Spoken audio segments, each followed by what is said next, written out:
పోతన గారు భాగవతాన్ని ఆంధ్రీకరిస్తున్నారు.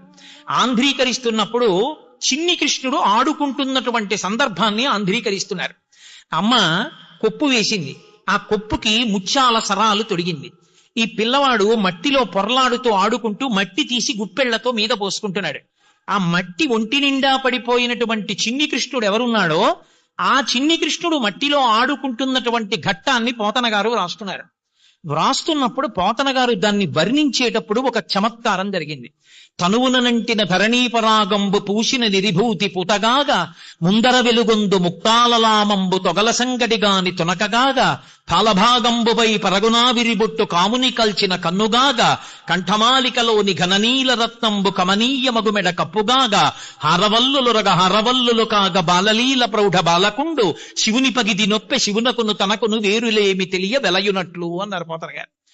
ఆ చిన్ని కృష్ణుడు ఆడుకుంటూ కొప్పు అమ్మ వేసి దానికి ముత్యాల సరాలు పెడితే చంద్రవంకతో ఉన్న పరమశివుడు కనబడ్డాడు. అమ్మ మెడలో నీల పతాక వేస్తే ఆ మణి యొక్క కాంతి కంఠానికి కొడుతుంటే నీలకంఠుడైన పరమశివుడు కనబడ్డాడు. ఒంటి మీద మట్టి పోసుకున్న చిన్ని కృష్ణుల్లో విభూతి ఒంటి నిండా అలదుకున్న పరమశివుడు కనబడ్డాడు.